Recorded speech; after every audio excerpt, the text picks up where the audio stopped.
I was at Agenda 2000, and one of the people who was there was Craig Mundy, who is some kind of high mucky muck at Microsoft. I think Vice President of Consumer Products or something like that. And I hadn't actually met him. I bumped into him at an elevator, and I looked at his badge and said, "Ah, I see you work for Microsoft." And he looked back at me and said, "Oh yeah, and what do you do?" And I thought he seemed just a sort of a tad dismissive. I mean, here's the archetypal, guy in a suit looking at a scruffy hacker. And so I gave him the 1,000-yard stare and said, "I'm your worst nightmare."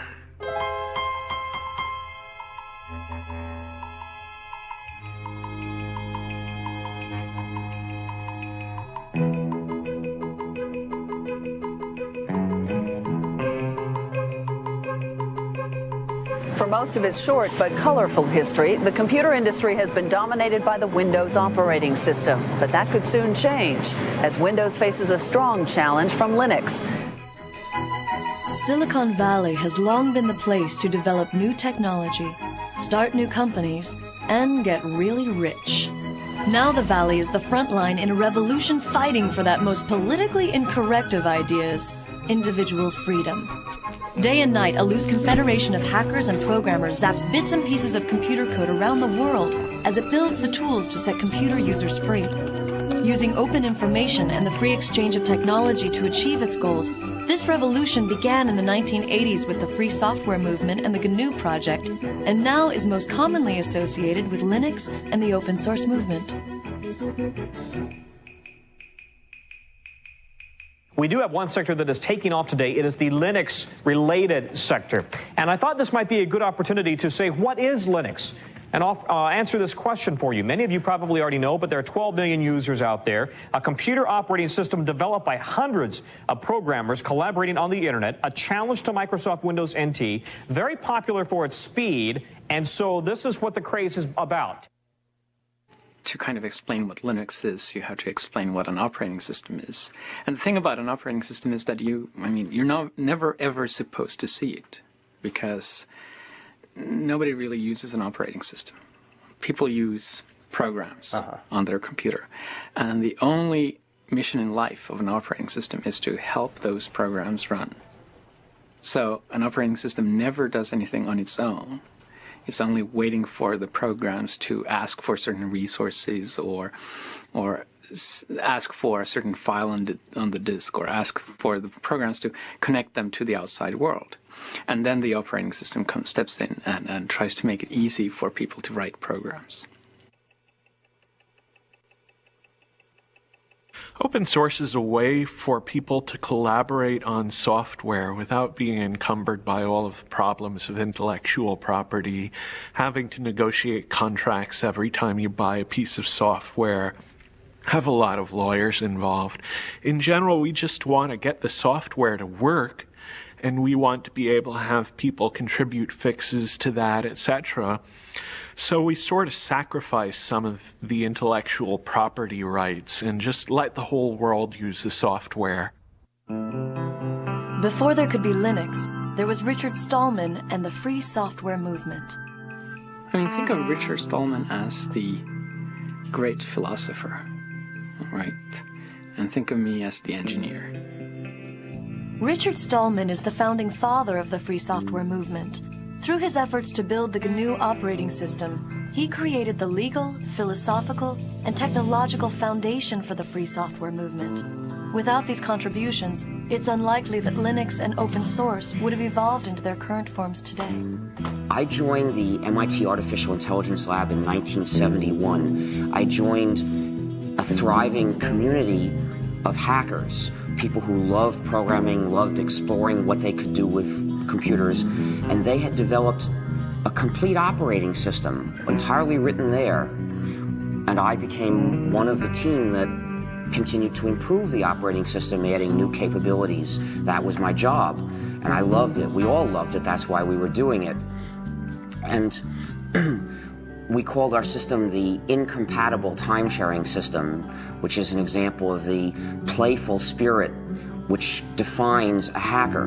Hackers are people who enjoy playful cleverness. Well, it first started going wrong as the outside world started pressuring us to have passwords. We didn't have any passwords on our computer. And the reason was that the hackers who'd originally designed the system realized that passwords were a way that the administrators could control all the users. And they didn't want to build tools, locks and keys for the administrators to control them. So they just didn't do it. They left that out. And we had the philosophy that whoever's sitting at the computer should be able to do whatever he wants, and somebody else who was there yesterday shouldn't be controlling what you do today. When they put passwords onto one of the machines at MIT, I and a bunch of other hackers didn't like it. I decided to try a subversive sort of hack. I figured out how to decode the passwords, so by looking at the database of encoded passwords, I could figure out what each person would actually type to log in. And so I sent messages to people saying, hello, I see that you've chosen the password mumble, or whatever it was. How about if you do as I do, just type enter for your password. It's much shorter, much easier to type. And of course, with this message, I was implicitly telling them that the security was really just a joke anyway. But in addition, I was letting them in on this hack. And eventually, a fifth of all the users on that computer joined me in using just enter as their passwords. Where did the ideas that led to what is now called open source, how did that begin? Who began that? Well, it actually began with the start of computers, because at that time, software was just passed around between people. And I think it was only like in the late 70s, early 80s, that people started really closing up their software and saying, no, you can never get a look at the source code. You can't change this software, even if it's necessary for you to fix it for your own application. And you can actually blame some of that on Microsoft. They were one of the real pioneers of the proprietary software model. In the mid-1970s, a group of hackers and computer hobbyists in Silicon Valley formed the Homebrew Computer Club. In the club's January 31st, 1976 newsletter, Bill Gates of the recently formed Microsoft wrote an open letter to the community where he made a point-by-point argument for the relatively new concept of proprietary software.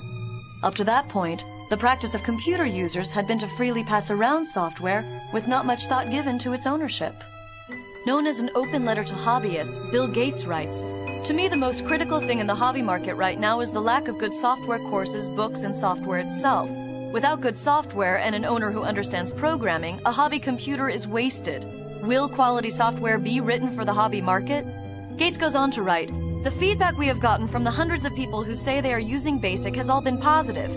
Two surprising things are apparent, however. One, most of these users never bought BASIC, and two, the amount of royalties we have received from sales to hobbyists makes the time spent on Altair BASIC worth less than $2 an hour. Why is this? As the majority of hobbyists must be aware, most of you steal your software. Hardware must be paid for, but software is something to share. Who cares if the people who worked on it get paid? Is this fair? One thing you don't do by stealing software is get back at MITS for some problem you may have had. MITS doesn't make money selling software. One thing you do is prevent good software from being written. Who can afford to do professional work for nothing? What hobbyist can put 3-man years into programming, finding all bugs, documenting his product, and distribute it for free? The fact is, no one besides us has invested a lot of money in hobby software. What about the guys who resell Altair BASIC? Aren't they making money on hobby software? Yes, but those who have been reported to us may lose in the end. They are the ones who give hobbyists a bad name and should be kicked out of any club meeting they show up at. I would appreciate letters from anyone who wants to pay up or has a suggestion or comment. Signed, Bill Gates, General Partner, Microsoft." In the late 70s and early 1980s, Richard Stallman was doing artificial intelligence research and coding at the MIT Artificial Intelligence Lab. Richard had a number of negative experiences during that period which soured him on the whole idea of commercial software. Such as? Some code that he wanted to work on and wanted to fix was locked up, and he couldn't get the company that owned the code to let him fix it, even though it would have been to their advantage to do so. And that put me into a moral dilemma, you see, because to get one of the modern computers of the day, which was the early 80s, you would have to get a proprietary operating system. The developers of those systems didn't share with other people. Instead, they tried to control the users, dominate the users, restrict them, saying, if to get this system, you have to sign a promise you won't share with anybody else. And to me, that was essentially a promise to be a bad person, to betray the rest of the world, cut myself off from society, from the cooperating community. And I had already experienced what happened when other people did that to us, when they refused to share with us because they had signed these contracts, and it hurt the whole lab, kept us from doing useful things before. So I just wasn't going to do that. I felt, this is wrong. I am not going to live this way. And from experiences like this, he developed a profound hostility to the idea of intellectual property in software. He eventually acted this out by founding the Free Software Foundation. So I looked for another alternative, and I realized I was an operating system developer.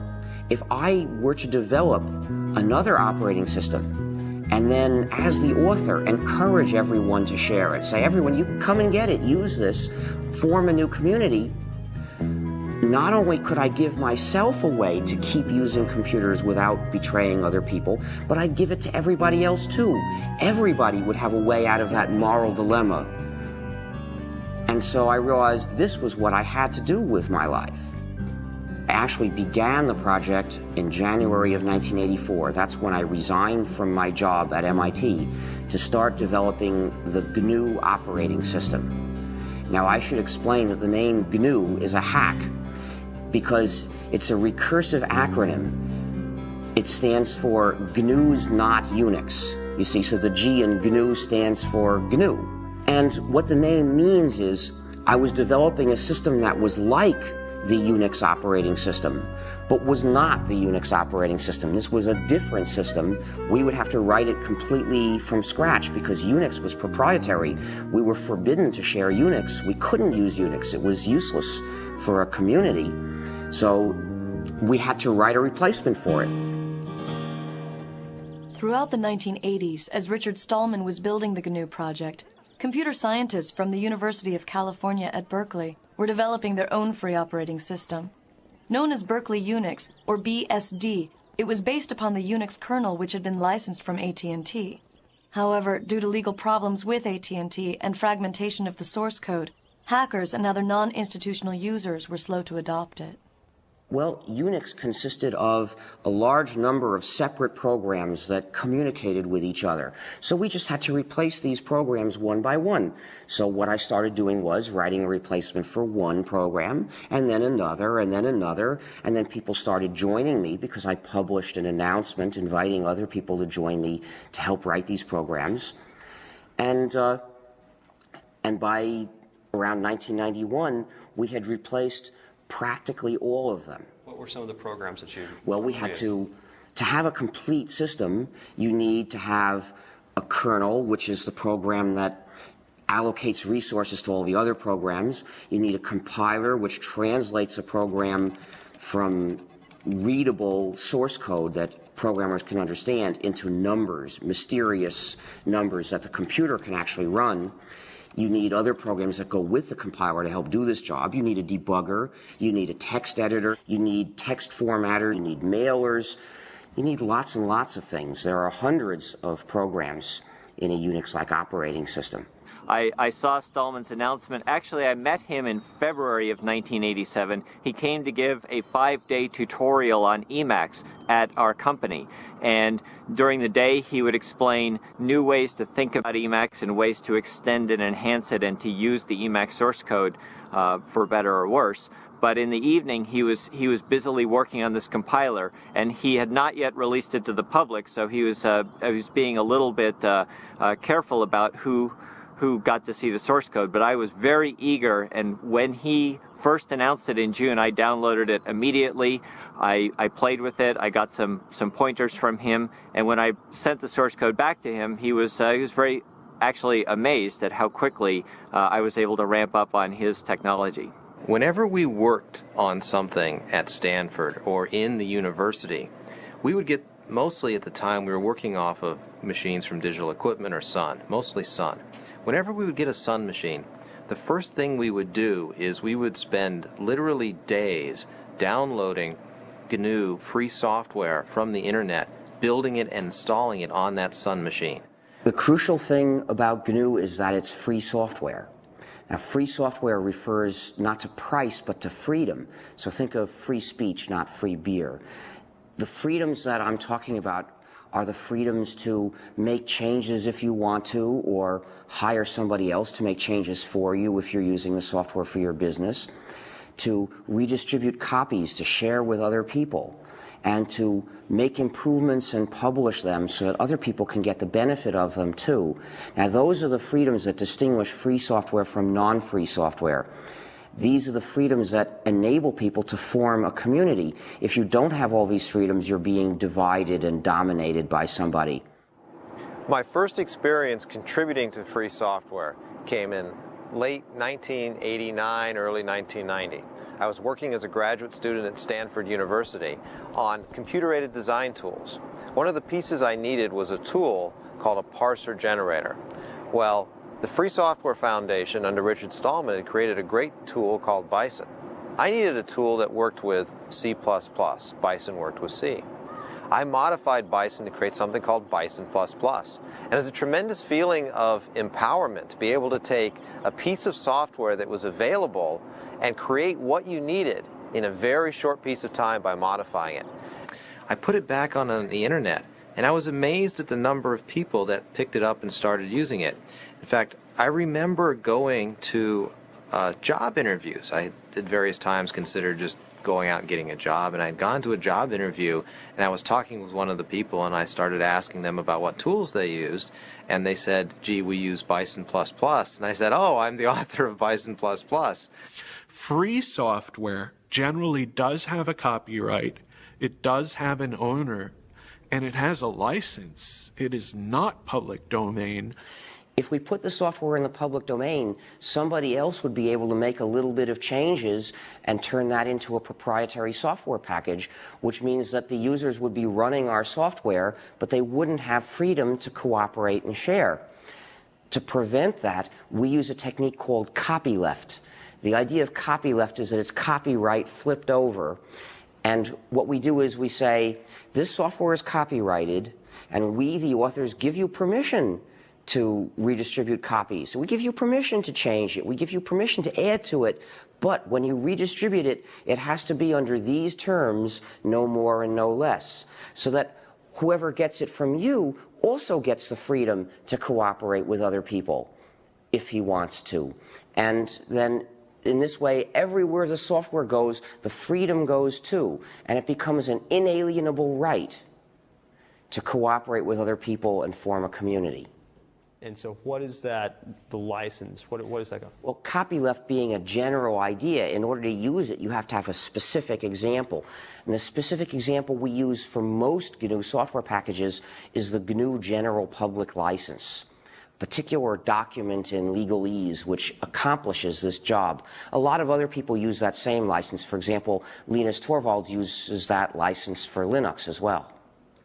Well, the license I use is the GNU General Public License. That's the one that Richard Stallman wrote, and I think it's a really astounding contribution. It's one of the few software licenses that was written from the standpoint of the community rather than from the standpoint of protecting a company or, as is the case with the MIT and the BSD license, performing the goals of a government grant program. And the GPL is really unique in that it's not just a license, it's a whole philosophy that I think motivated the open source definition. I don't hide that a lot of what I do came from Stallman. A crucial step in the growth of GNU, Linux, and the free software movement was the creation of businesses based upon the software and philosophy. Ground zero for the beginning of the business phase was the Electronics Research Lab at Stanford University. Known as ERL, the lab was the place where the first GNU and Linux businesses found their inspiration. So right here is where ERL was.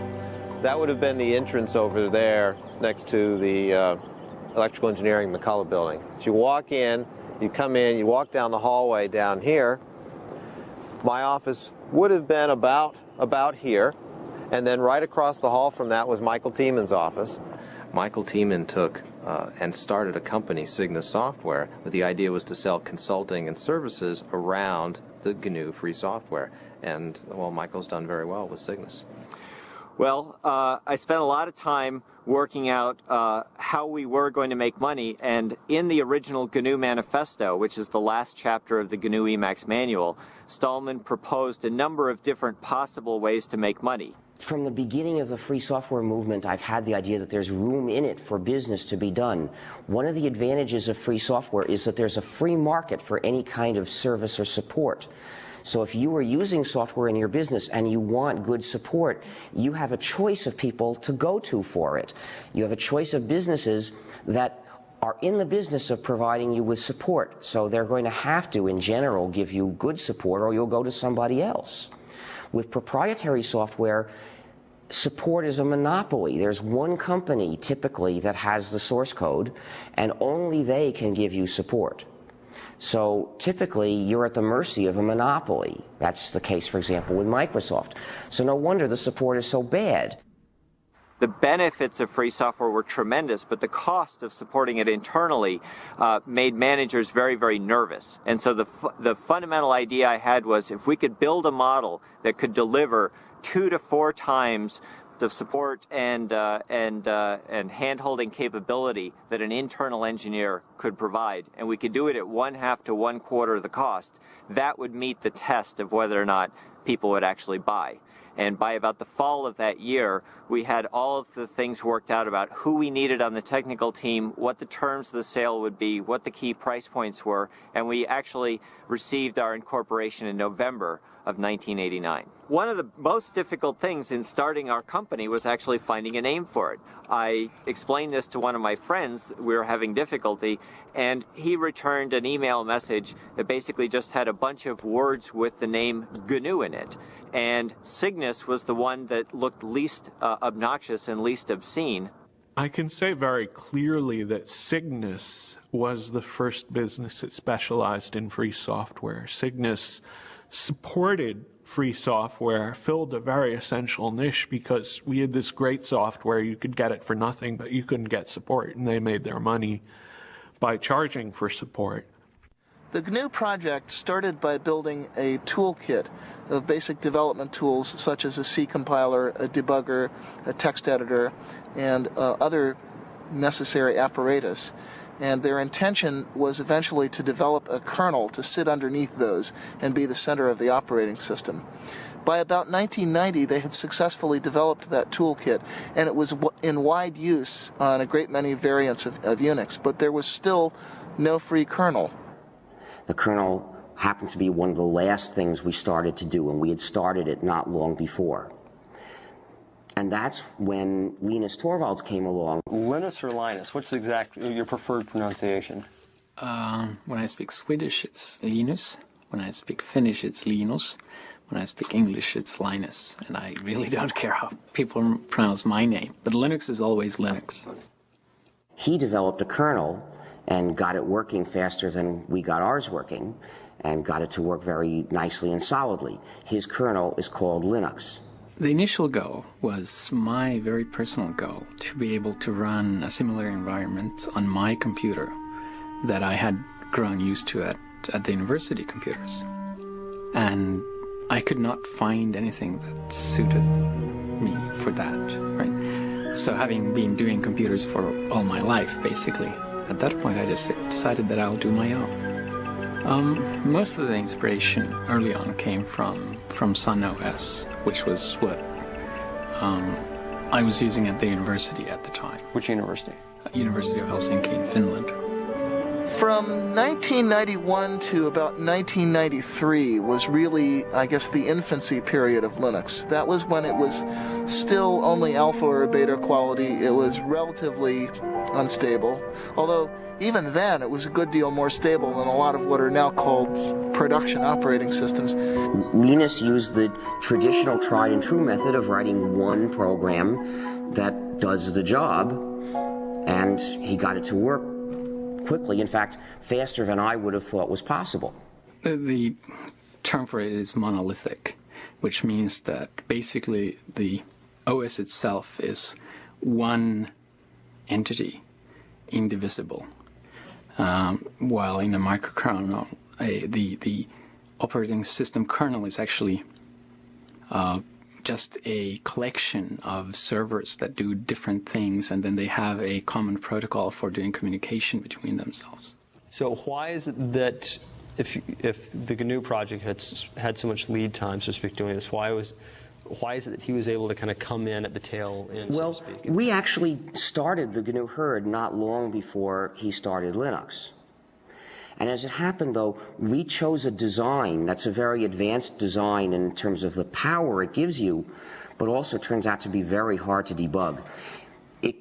We decided to divide up the kernel, which traditionally had been one program, to divide it up into a lot of smaller programs that would send messages to each other asynchronously to communicate.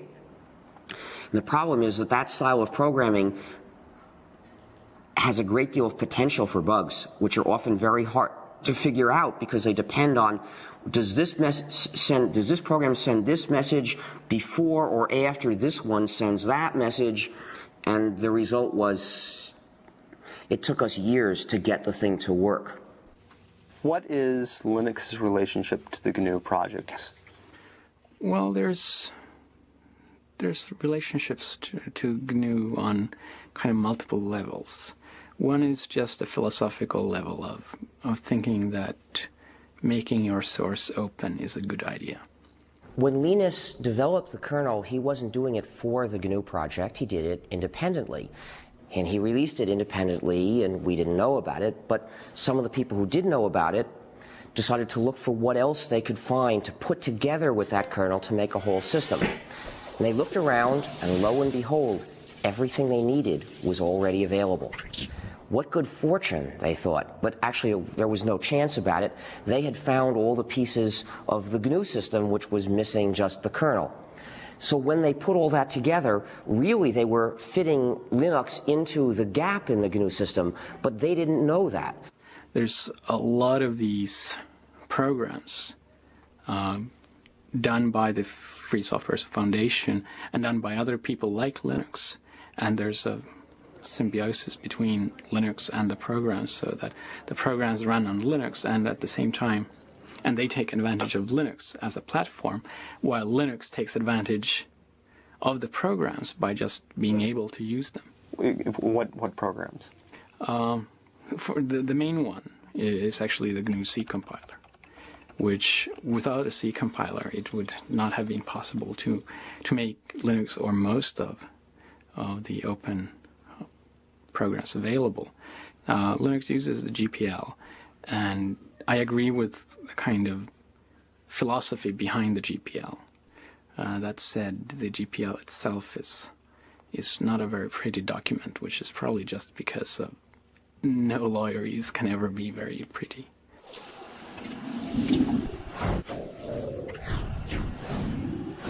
Well, I'd been playing around with Linux for actually late 92, early 93 for about a year before I decided it was to the point where it actually had everything that I needed to really replace the Sun workstation. And I was looking for a way to have a Unix workstation at home. At the time, we used Sun Spark stations in the office at Stanford. Those machines cost us about $7,000. Now, I desperately wanted a Unix machine at home. There's always this thought you get as a graduate student, gee, if I could work at home, then I would be so much more productive. I would graduate sooner because I would finish my thesis sooner. Well, is it true? Well, you can judge, you know. Most people end up spending a lot of their time becoming more productive so that if they ever actually worked on their thesis, they'd finish it in a day. It takes a while sometimes. So I decided I wanted a Unix machine at home.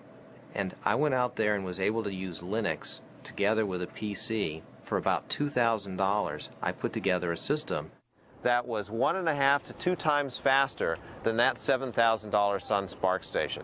That was absolutely amazing. I had 1.5 to 2 times the speed at 1/3 to 1/4 the price. Light bulbs went off. I knew there was an opportunity here. This was a chance to really do something better than what Sun has done around open source. and Linux? I called it Linux originally as a working name, and that was just because Linus, and the X has to be there. It's Unix. I mean, it's like a law. And what happened was that I initially thought that I can't call it Linux publicly because it's just too egotistical, and that was before I had a big ego, right? They thought they were taking a whole bunch of components and putting them around Linux. So they ended up calling the whole thing a Linux system, and somehow that term caught on, and the result is there are now 10 million people using this variant of the GNU system, the GNU/Linux operating system, and most of them don't know it. Some people advocate that it be described as GNU/Linux. I mean, what's your thought on that? Is that justified, or? Well, I think it's justified, but it's justified if you actually make a GNU distribution of Linux. The same way that I think that Red Hat Linux is fine, or SUSE Linux, or Debian Linux. Because if you actually make your own distribution of Linux, you get to name the thing. But calling Linux in general GNU Linux, I think, is just ridiculous. I got involved in Fall '93 because I was sent a copy of the first CD-ROM commercial Linux distribution, which was called Yggdrasil. It was produced by Adam Richter. And I got a copy because I had been myself writing free software for a long time, since the early 80s. I was actually one of the early GNU contributors myself. And I was absolutely astonished. I was completely astonished because I'd been a software engineer for nearly 15 years at that point. And according to all the rules I knew about controlling complexity, keeping your project groups small, having closely managed objectives, Linux should have been a disaster, and it wasn't. Instead, it was something wonderful, and I was determined to figure out how they were getting away with that. In order for Linux to grow beyond the world of the computer programmer, it needed a use, an application that made it a must-have technology. That threshold was crossed with the development of a program that made complex websites possible. That program is the Apache web server. The killer app of Linux was undoubtedly the Apache web server. If you look at the history of Linux, the adoption curve of Linux and the adoption curve of the Internet exactly track each other. 1993, which was when the Apache web server project really got started, was also the beginnings of the popular ISP explosion, when the Internet first became a mass market commodity and the idea of web-based electronic commerce and mass communication became real. I think it was one of the first applications that caused people to go, wow, if I install Linux, I get some tangible benefit from doing so, right? I mean, clearly there were a lot of interesting applications on Linux at the time, this being maybe 2 or 3 years ago when this thing really started to take off. But there wasn't a driving, you could almost say business case for someone to use Linux versus using NT until, I think, Apache. And a lot of the things that plugged into Apache and enhanced Apache. I mean, when you went to go out and build a server farm, it was much more cost effective, real dollar terms, to build it on Linux and Apache than it was to build it on IIS and NT, even if it meant that you had to spend a little bit of money to train your staff to learn how to use that or to find people who were knowledgeable. But the good news was that that knowledge wasn't very expensive because there are all these college students out there who had been using Linux for a long time and were very familiar with it. If you look at the trend curves in web servers, Apache has steadily been gaining in market share ever since. It's up to something like 66% now. It's steadily clobbered all of the closed source competition. And that's because it's more reliable, it's more flexible, it's more extensible. It does what webmasters actually need. And the combination of Apache and Linux found its way into a great many commercial shops. Essentially, Apache became the application that motivated internet service providers and e-commerce companies to choose Linux over Microsoft's Windows. It would probably run best on Linux and on FreeBSD. And the reason is the communities around those operating systems are also the communities that contribute the most back to Apache, right? And they were also the operating systems that internet service providers started using very heavily as well. And internet service providers really liked Apache because it allowed them to do a lot of different things that some of the commercial web servers didn't, such as the ability to host more than one website on a single box, which clearly if you're an ISP and you have 40,000 users and they all want their own website is going to be pretty important to you. One of the key factors in the growth of Linux was the creation of companies that specialized in the distribution and support of the operating system itself. Among these companies, Red Hat Software is the best known. Red Hat started as a product of Mark Ewing. While he was working at IBM, he wanted a little better Linux distribution. He started playing around. Found out he spent more time maintaining his Linux distribution than he did working on his new project. So he sort of started the distribution itself. He met up with Bob Young, who at the time was running a company called ACC Bookstore, which was a mail-order PC Unix catalog. And Bob kind of knew he wanted something, more his own to market rather than reselling other people's products, and he was fairly good at marketing, and Mark knew he needed some marketing help because he was fairly good at the technical part, so they kind of got together. I started working with Red Hat in May of 1995, basically right out of NC State, along with Eric Trowan, who me and him combined make up employees number 4 and 5. And we actually reported to work at an apartment that Mark Ewing used to live in. We took it over as kind of the development part of Red Hat Software. And stayed that way till about November of 1995 when a toilet we had in the apartment kind of exploded, flooded our downstairs neighbor, and she got a little upset. And the apartment folks found out we were running a business there instead of actually living there at the same time. So they decided to throw us out. So at that point, we had about a week to go find our first office, which we did, and get ourselves moved in a hurry. So.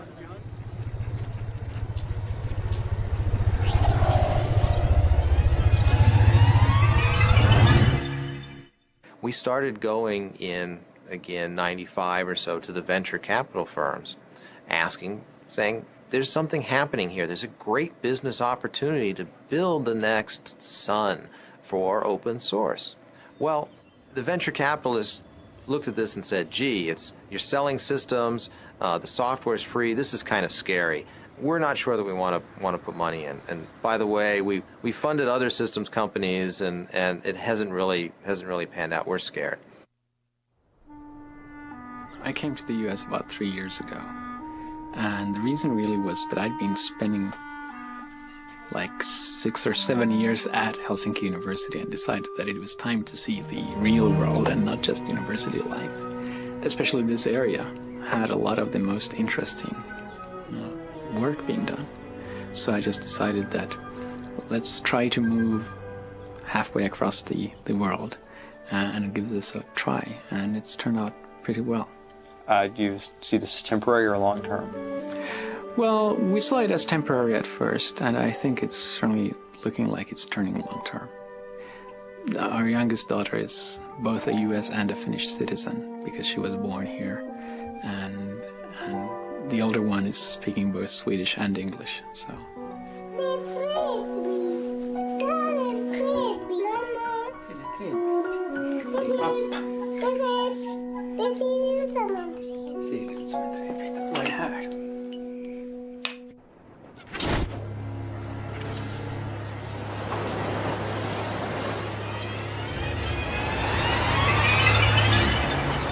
The next major event was one that I had a direct hand in.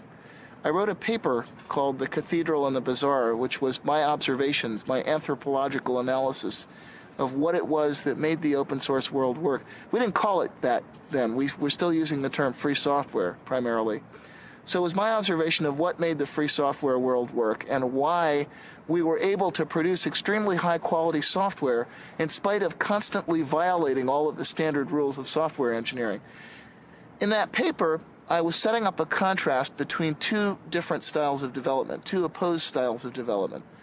One, which is the conventional closed development style, which I called the cathedral style. In that one, you have tight specification of objectives, small project groups which are run in a fairly hierarchical, authoritarian manner, and you have long release intervals.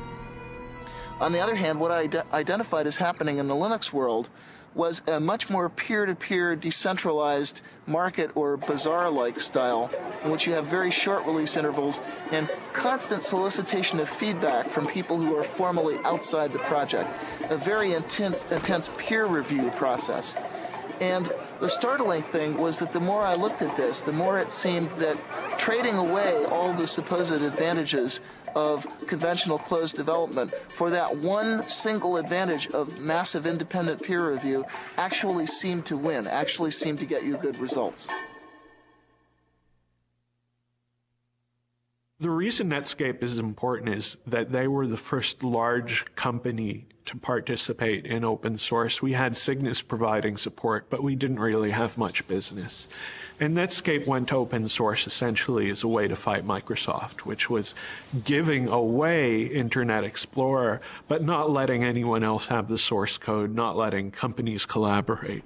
Working as part of the sales force, I got a good idea of why people bought our software and what it took to make our software successful in the marketplace against competitive products. However, the problem we were seeing is that as time went on, our software was being competed against by other people's software, particularly Microsoft's. And as time went on, the price of our software had to drop because other people were giving their software away at no charge or at little charge. No, the real problem was that they feared that Microsoft would achieve a monopoly lock on the browser market, and they would then use that monopoly lock to pervert, actually, the HTTP and HTML standards that the web depends on. And once they had turned those standards into lock-in devices, they could then use that control to drive Netscape out of the server market, which is where it was making its real money. My concern was that as time went on, Netscape's business would be threatened by the fact that we didn't have enough people to do all the things we needed to do as a company in order to keep our software viable in the marketplace.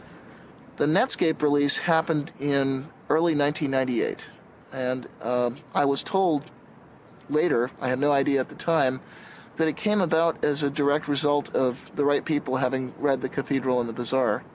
The Cathedral and the Bazaar, the paper by Eric Raymond, was a significant influence on Netscape's decision to release source code.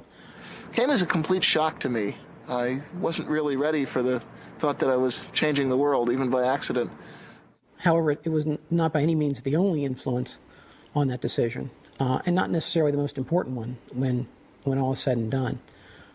As I said, Netscape had already been talking about releasing source code for quite some time before anybody had ever heard of Eric's paper. Linux Congress in early 1997, which was the first place that I gave that paper. And one of the people who heard it was Tim O'Reilly of O'Reilly Associates. And he thought it was pretty intriguing. And he asked me to give it at his first Perl conference, which was later that year in fall of 97. And apparently what happened, I was told later, although I had no idea this was happening at the time, is that some people from Netscape actually heard the paper at the Perl conference and took those ideas back to Netscape, and they kind of lit a fire there. The role of my paper was essentially to make the internal case at Netscape, to make the business case for why Netscape should release its source code. The paper was called Netscape Source Code as Netscape Product. A strange title. Essentially, what the title meant was that, in my opinion, we needed to think of source code not just as something that was used in creating our products, but as something that was a product in its own right, something that customers might use, that other people might use. I then looked at what the business models might be if we release source code for our products. How would we license them? How would we sell products in this environment? Then I looked at the competition, particularly Microsoft. What would they be likely to do if we release source code? Was there some way they could use our source code against us? I used Eric's paper as an example of how distributed development could work, how a company could develop software not just using their own people, but also working with people on the internet. And that's why I included a reference to Eric's paper in my paper. Once my paper was circulated, the people who read my paper would naturally enough find a reference to Eric's paper and read that as well. And who was involved in making that happen at Netscape? Primarily, the person who made the actual decision was Jim Barksdale. And this turned out to be important later, that our big win, the big score that gave us mainstream visibility and credibility with investors, came not because of bottom-up evangelism from a bunch of engineers, but because one strategist at the top saw the potential power of this method and then essentially imposed that vision on everyone underneath him. When I completed the paper, I first gave a copy to Mark Andreessen, who was co-founder of Netscape and was at the time in the senior management team at Netscape. Mark then gave a copy of the paper to several other people within Netscape management, including Jim Barksdale. I'm not sure exactly when Jim and the other senior managers made the actual decision. I believe it was in early January sometime. Netscape actually announced that it was going to release the source code on January 22nd, at the same time that they released that they were going to give Communicator away for free. When Netscape decided to release the source code, people sort of got a wake-up notice that said, you know, hey, maybe there is something to this idea of releasing source code and doing development with people outside your company. So Netscape's decision brought a lot of public attention to the idea of free software, what became known as open source, and brought a lot of attention to the Linux operating system, which was one of the most prominent examples of open source software at that time.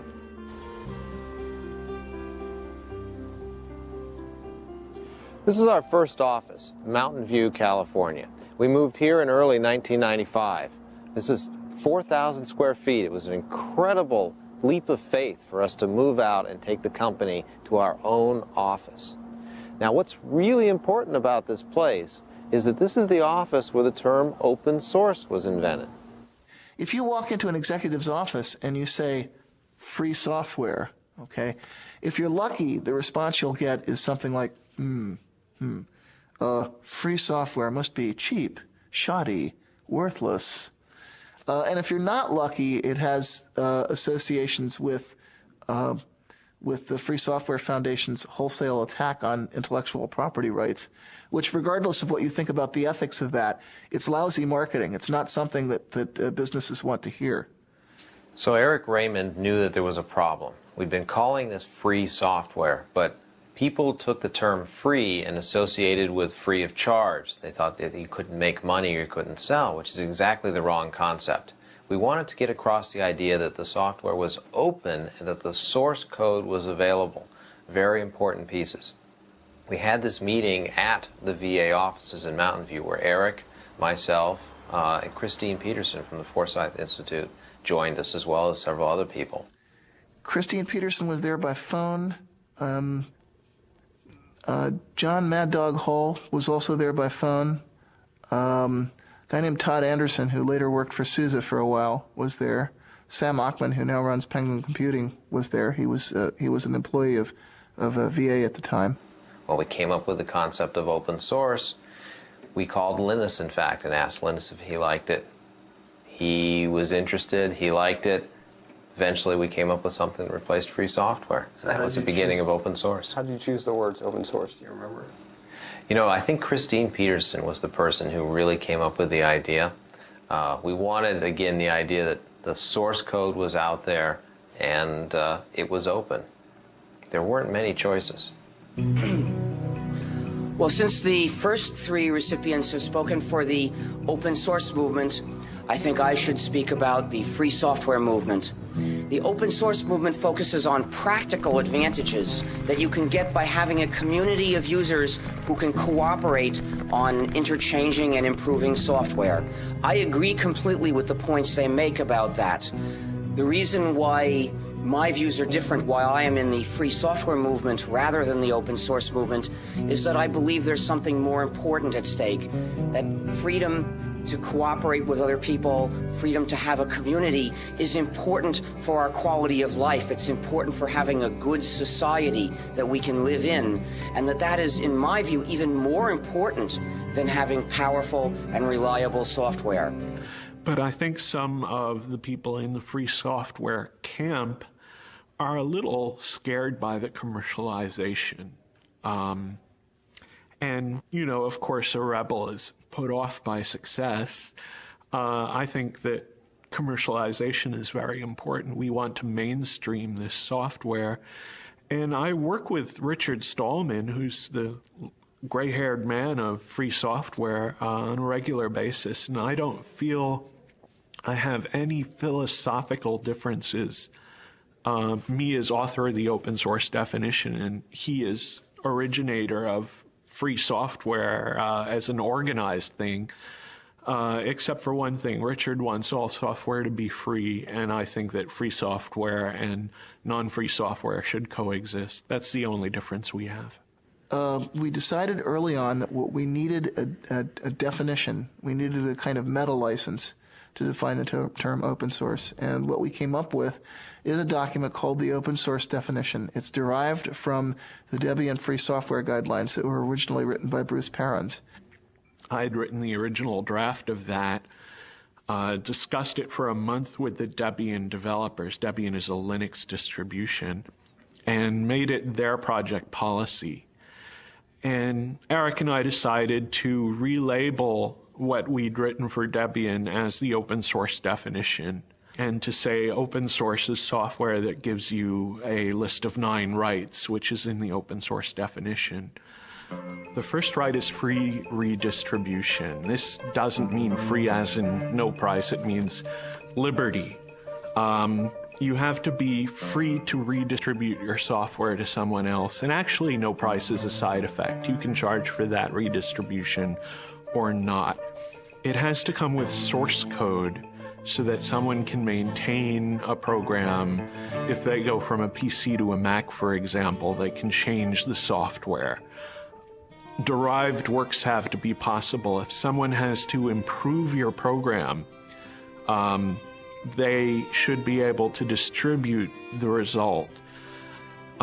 There's a provision about integrity of the author's source code, which says that the author can sort of maintain their honor, and if you make a change, you might have to change the name of the program or mark out your change very clearly so that your change doesn't reflect on the author. There's no discrimination against people or groups. The example I usually use is you can't stop an abortion clinic or an anti-abortion activist from using the software. There's no discrimination against fields of endeavor, and that means the software has to be usable in a business as well as in a school. The license has to be distributable. In other words, I have to be able to give that license to someone, and that license then should work if that someone gives it to yet a third person. The license can't be specific to a product. In other words, if I distribute my software on a Red Hat system, the license can't say, you can't distribute this on a SUSE or a Debian system. The license can't contaminate other software. So if I distribute this on a CD with another program, it can't say that other program must be free, otherwise you can't distribute my software. And then the only other part of the open source definition is a list of licenses that were accepted. And the ones that we started with were the GPL, which was actually the example for a lot of what's in the open source definition, the BSD license, because software for BSD system pre-existed Linux.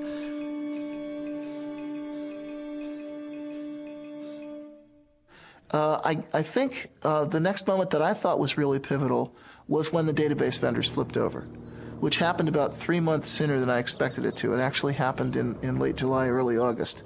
That we got commitments to do Tier 1 ports from Oracle and Sybase and the other key database vendors. And why was that critical? Because we knew that in order for the open source story to be credible, and especially in order for the Linux story to be credible, we'd have to get commitments from independent software vendors to do ports of their applications to these platforms. And I was actually kind of worried. I felt that we were in a window of vulnerability between the time that we announced the open source campaign and the database vendors flipped over. That was the point at which hostile action by Microsoft or other closed source software companies, that was the point at which a serious marketing blitz might actually have sunk us. But once the big database vendors flipped over, that opened the way for other ISVs. That started a snowball effect going. Every 6 months or so, I would come back to the venture capitalists and I would show them the new numbers, showing more and more people adopting Linux, the new people porting, the new users, and I'd show them our customer list. And our customer list was getting much more impressive. It was people like Cisco that were beginning to appear. People like, the .com companies were starting to show up on our customer list. And eventually the venture capitalists, they kept looking at it and they kept saying, oh, we can't quite do it. Finally, Linus appeared on the cover of Fortune because there was something happening with open source. Well, at that point, the the venture capitalists couldn't ignore it. They just got sick of hearing about Linux everywhere, and they got tired of me just, showing it to them every at that point almost every week. So they decided it was time to invest, that there was something happening. Well, I announced open source to the world on the internet. I did a lot of the early administrative work of starting the open source initiative. And I think 6 months later, I was reading the words open source in the news all the time and was totally astounded. And a year later, I believe Microsoft was talking about releasing some source code. And someone in the press asked Steve Ballmer if they were going to open source their code. And Steve Ballmer said, well, open source means more than just releasing the source code. And I realized that he had read my document and understood it and was now telling the press about this. Now, if you're like just a guy on the net who's not doing this for a job at all, and you sort of write a manifesto and it spreads out through the world, and a year later the vice president of Microsoft is talking about that, you'd think you were on drugs, wouldn't you? But that's what really happened.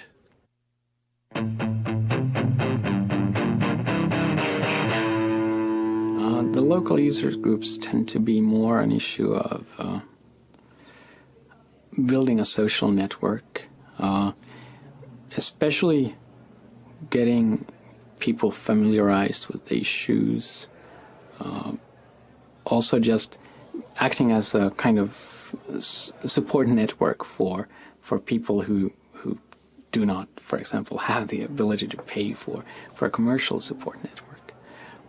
So one thing they're doing in this area, for example, is they're making these, I think it's once a month, they're having install fests, which means that people who have problems getting Linux installed on their machine or have some issue, I mean, maybe they've actually installed Linux but want to set up the network in a specific way, can actually bring in their machines to this users group meeting. And there's a lot of people there willing to help who've maybe seen that problem before.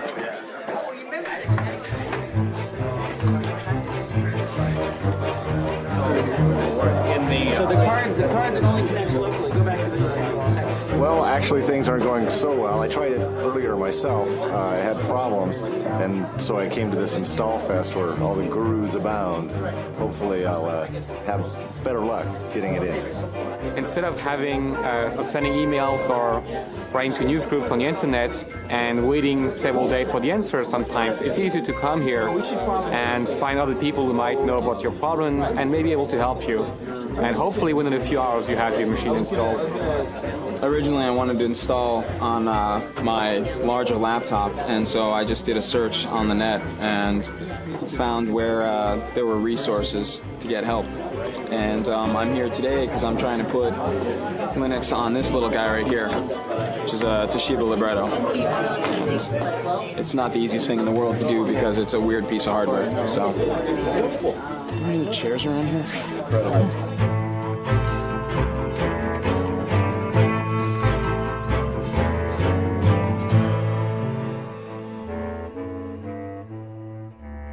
I think the Department of Justice case has made people aware of the fact that you should at least look for alternatives to Microsoft, and maybe Microsoft isn't the American dream after all. And that kind of shift in perception, you can very clearly see that people just took Microsoft for granted. And maybe they're still buying Microsoft, but at least they're kind of more aware of the issue these days. Microsoft actually used Linux as defense. They used Linux to ground a claim that they don't have a monopoly because Linux could essentially push them off their catbird seat at any time. It was a very ingenious argument, totally specious, because it didn't do anything to answer the charge that they had previously engaged in bullying and various anti-competitive practices. But it was clever of them. In an event, the judge didn't buy it.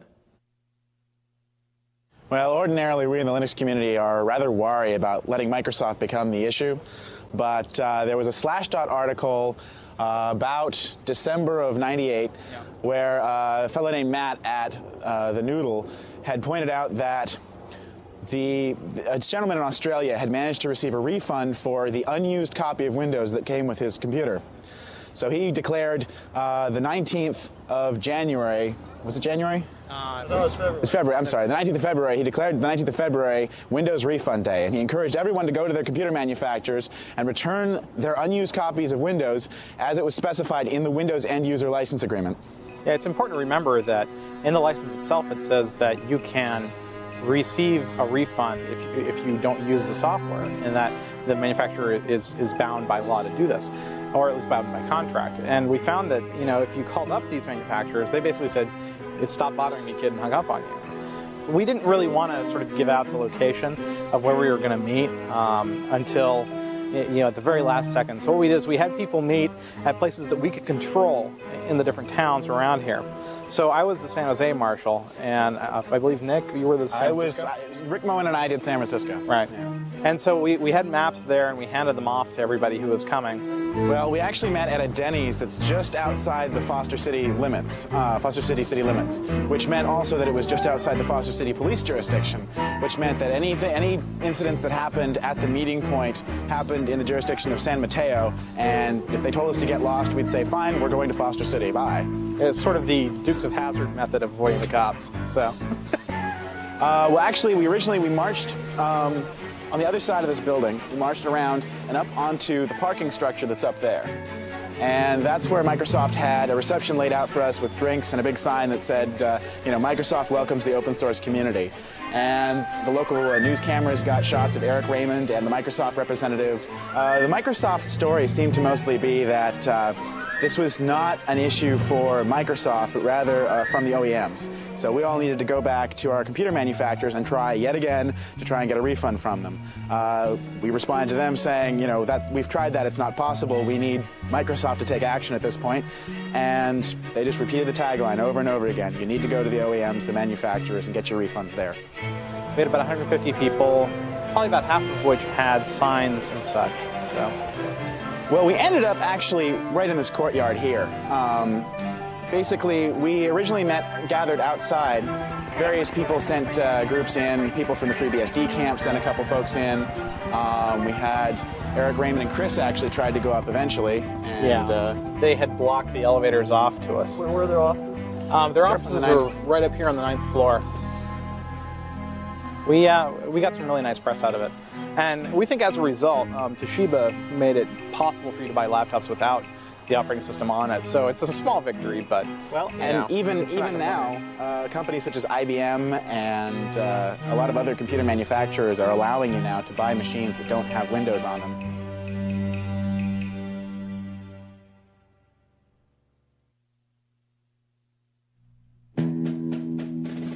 You know, when I was a kid and I went to school, the teachers were trying to teach us to share. They said if you bring some candy, you can't eat it all yourself, you've got to share it with the other kids. But now the administration says teachers should be teaching kids to say yes to licensing. If you bring some software to school, oh no, don't share it. Sharing means you're a pirate. Sharing means you'll be put in jail. That's not the way society should work. We need the goodwill, the willingness to help other people, at least when it's not too hard, because that's the basis of society. That's the fundamental resource that gives us a society instead of a dog-eat-dog jungle.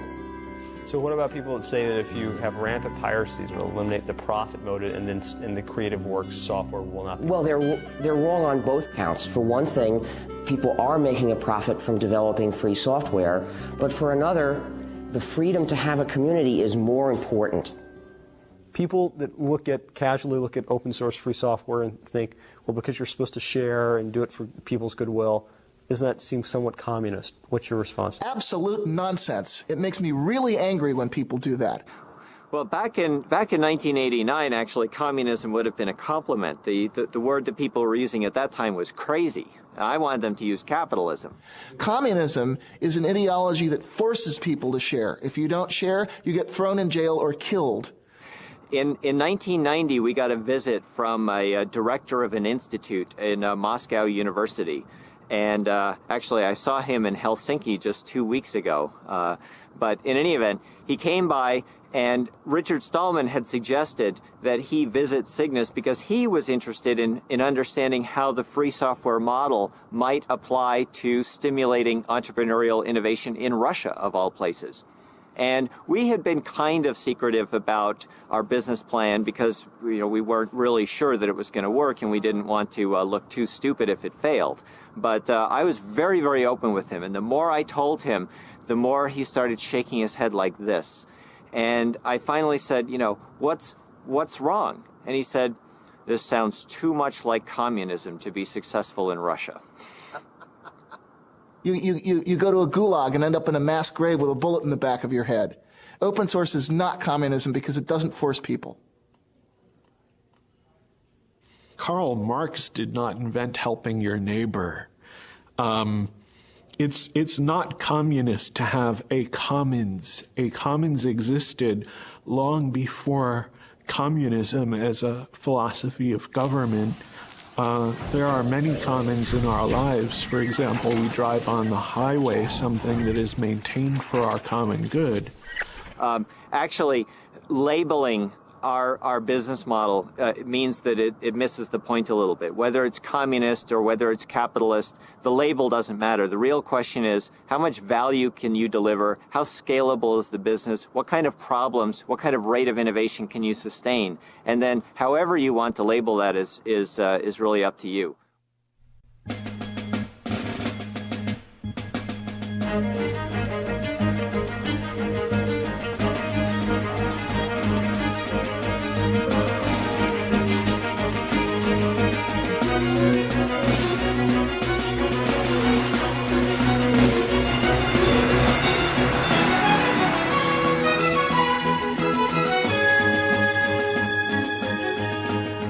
A lot of people described that August Linux World as Linux's coming out party. Linus Torvalds was very funny about that. He said, what, was Linux gay? But some people said, yeah, that was our debutante ball. That was when the Linux guys, the hardcore hackers, really got it together with the suits.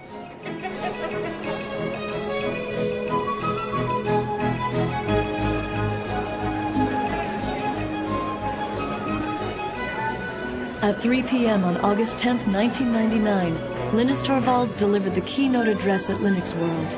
The crowd of 6,000 people began lining up at 12 noon.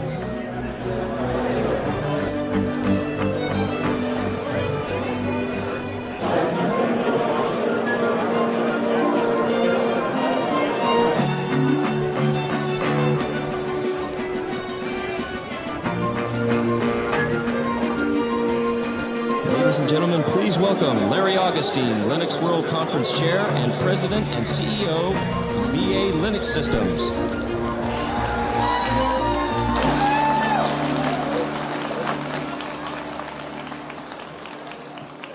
These guys have to clap. I pay them. Thank you all for being here. It looks like it's been a great show so far. If you'll indulge me for a moment, I'm going to try and avoid the glare of the lights and just I still think there's a lot of people, even though this is the second show, I still think there's a lot of people who don't quite get what it is that's so exciting about Linux.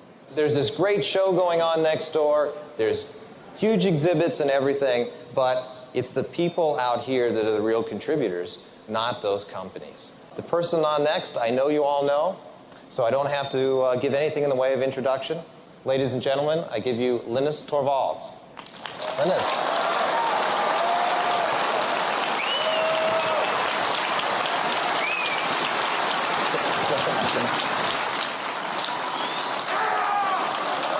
Calm down.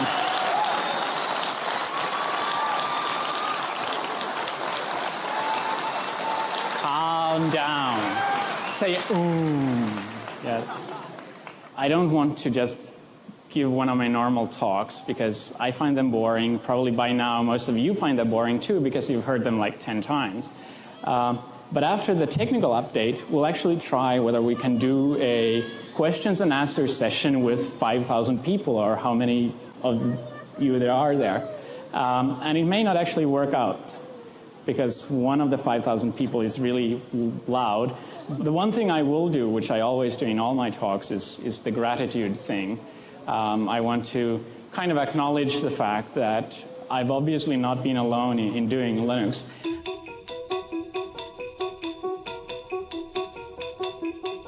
Red Hat up 228%. This is the IPO that everybody was waiting for. They, of course, are behind the Linux operating software.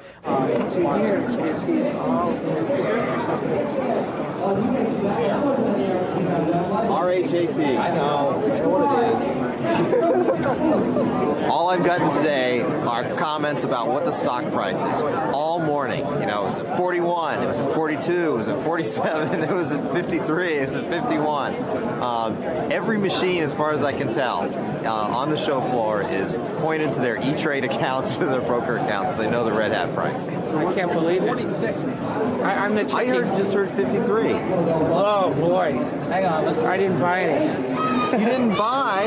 No, I didn't buy. I should have bought, but no. That's great if it's that. You guys don't know? Well, you know, Red Hat being successful just means that it legitimizes Linux, so it's much easier for us to go out.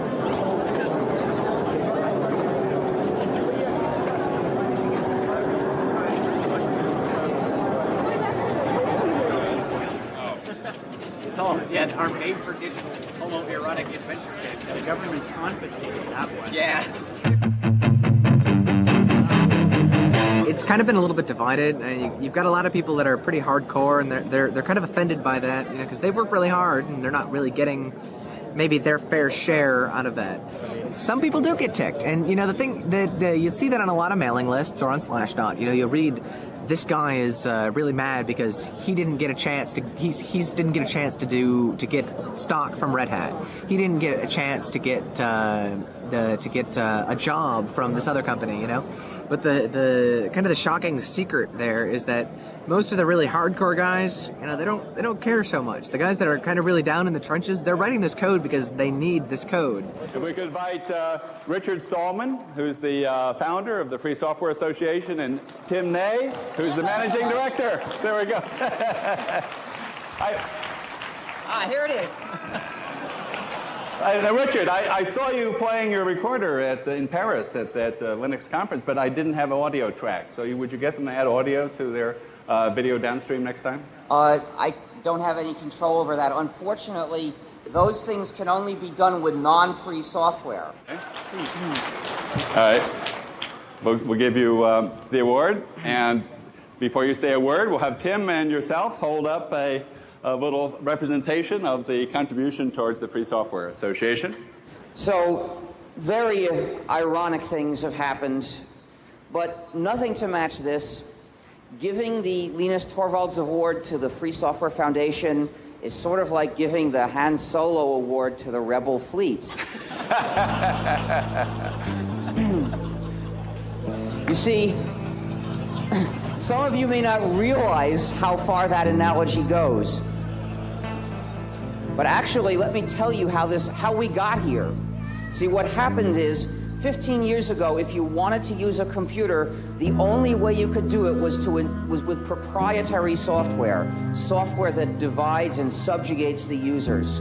And most people a lot of people didn't like it, but they saw no alternative.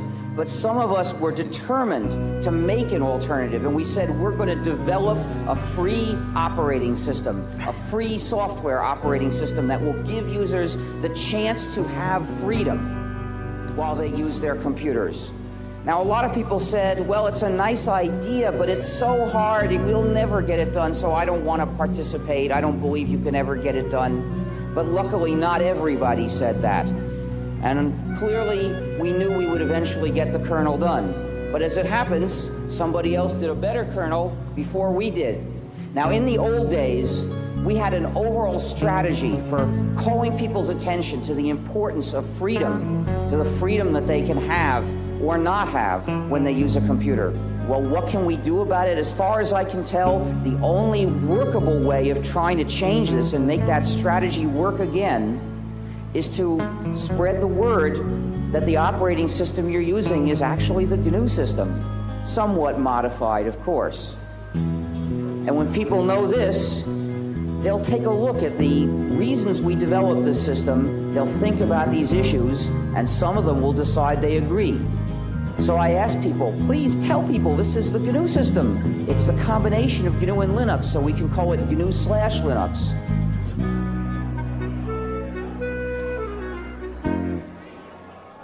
So Larry, when you were at Stanford 8-9 years ago doing your PhD, did you ever think you'd be in this position? No. All kidding aside. No, I had no idea, honestly. What did you think you would be when you were finishing up your PhD? You know, that's a good question. I really didn't have a good idea. I mean, here we are on this huge show floor. There are people just going crazy about Linux. We had 6,200 people crammed into a room to see Linux speak last night. Here we are with, you know, all of these huge vendors all over the show. It's just, you have no idea that this is going to happen. I mean, this is just this little operating system that we were happy with, that a few people cared about. You know, I thought I'd have a nice little consulting business, and here I am suddenly with all of this huge show going on. It's just incredible. I mean, a year ago, you could look and say, you know, this is going to be big. And everyone's standing at the show going, you know, the show was big last year. Is it going to be as big this year? Then you remind them, you know, last year was only 6 months ago. Then they go, oh, Linux time.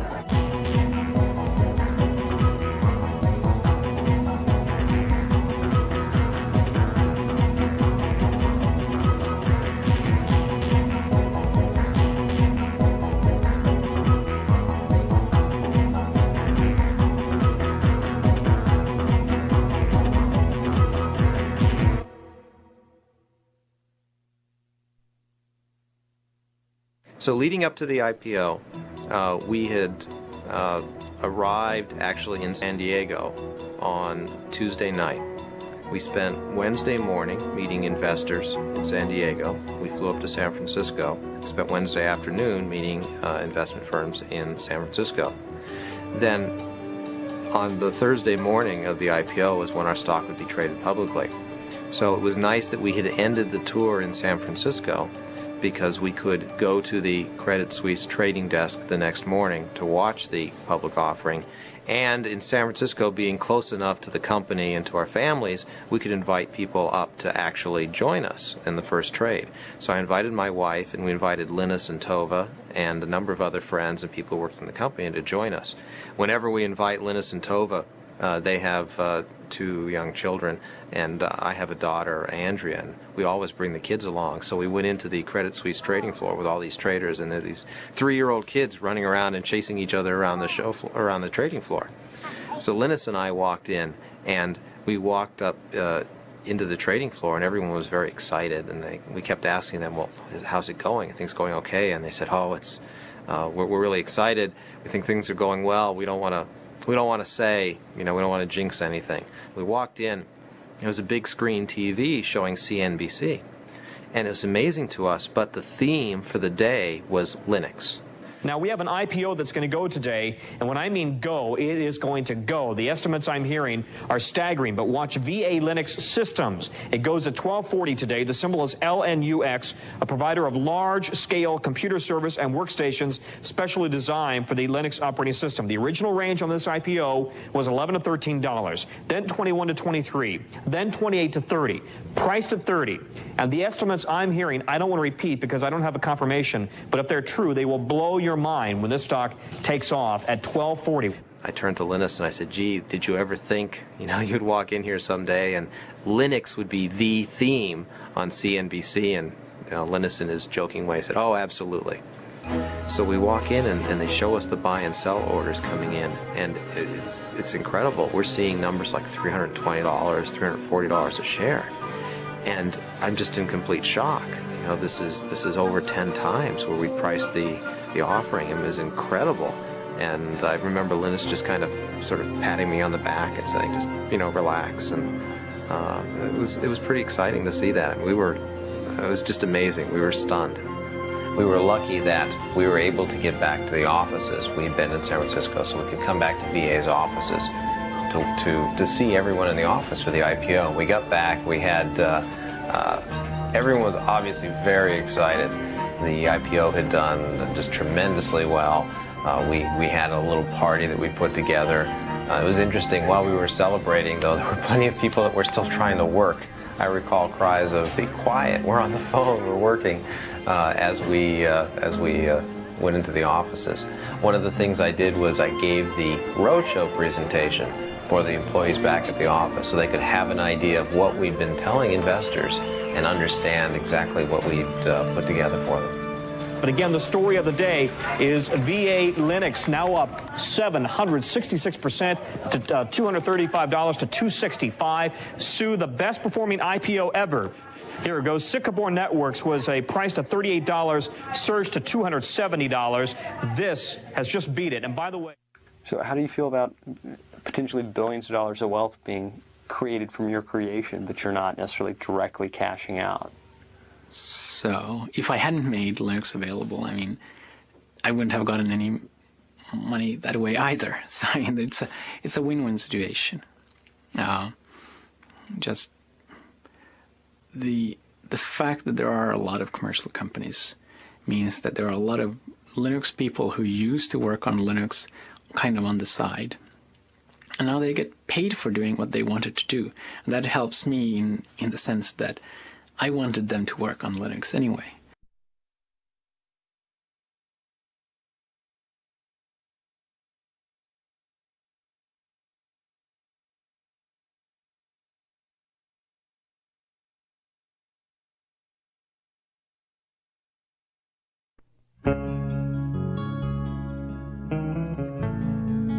The whole GNU project is really one big hack.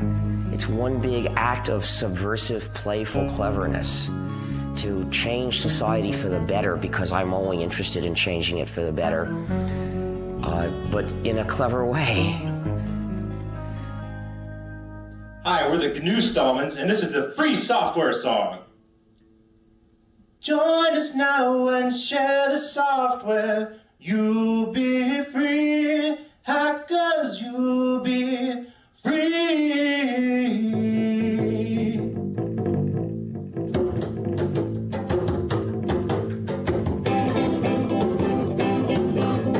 Others may get piles of money, that is true. Hackers, that is true. But they cannot help their neighbor, that ain't good. Hackers,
you.